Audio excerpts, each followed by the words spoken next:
देवरिया हत्याकांड में अब नहीं चलेगा प्रेम यादव के घर पर बुलडोजर। इलाहाबाद हाई कोर्ट ने बुलडोजर की कार्रवाई पर लगाई है रोक।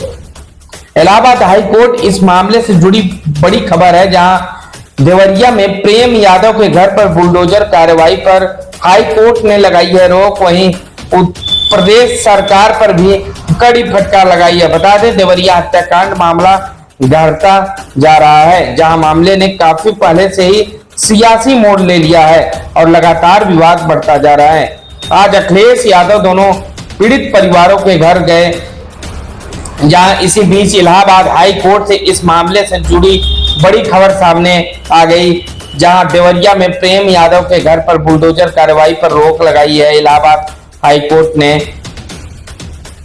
हाई कोर्ट ने बुलडोजर कार्रवाई पर रोक लगाई है। याचिका जिला मजिस्ट्रेट के यहां अपील करने के निर्देश दिए हैं। वहीं देवरिया प्रशासन ने प्रेम यादव के घर पर की थी पैमाइश, जहां ध्वस्तीकरण के लिए घर पर नोटिस भी चस्पा किया गया था, जहां नोटिस के खिलाफ प्रेम यादव का परिवार मामले में हाई कोर्ट लेकर पहुंचा था, जहां इसे बड़ी राहत मिली है प्रेम यादव को परिवार को, जहां बुलडोजर की कार्रवाई पर हाई कोर्ट ने रोक लगाई है। हम रात दिन में कोई नहीं कर सकता।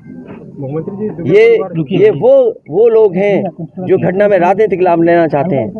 मैं तो कहता हूं, अगर ये निष्पक्ष हैं और जीरो टॉलरेंस इनके मन में है अगर, तो दोनों परिवारों की मदद करें और भेदभाव नहीं होना चाहिए। आप बुलडोजर से इस घर को डराना चाहते हैं। सवाल घर का गिरने का नहीं है, सवाल आपकी नीयत का है।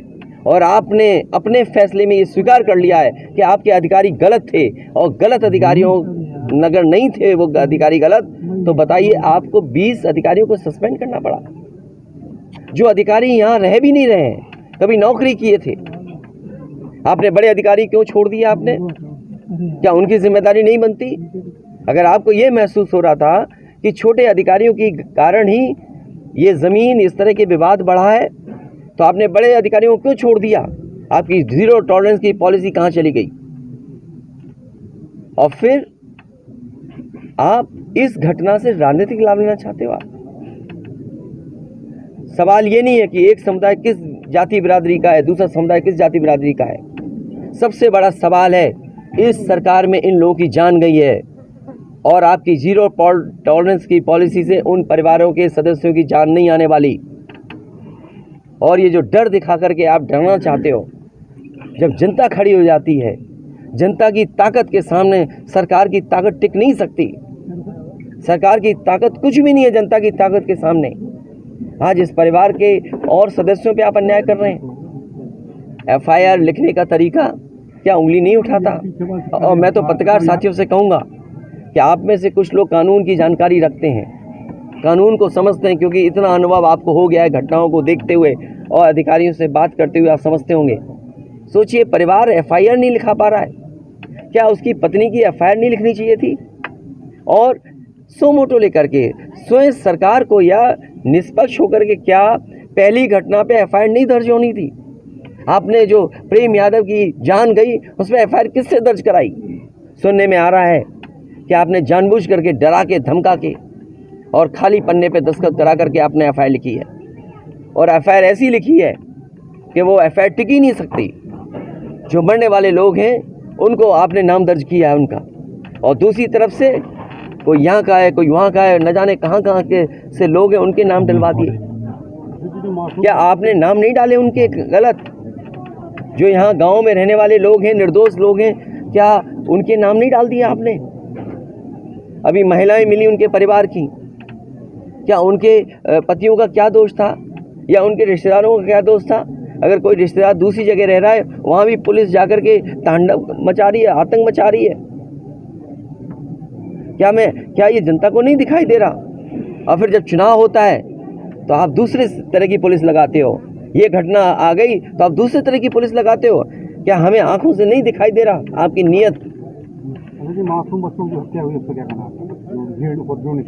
देखिए, मैं डीएम के स्टेटमेंट को मैं मानता हूँ। डीएम ने जो बात कही कि रिटेलिएशन में वो घटना हुई, और उस समय किसके मन में, किसके दिमाग में क्या था, किस वजह से अंधकार छा गया, और फिर उस घटना की वजह से घटना हुई है।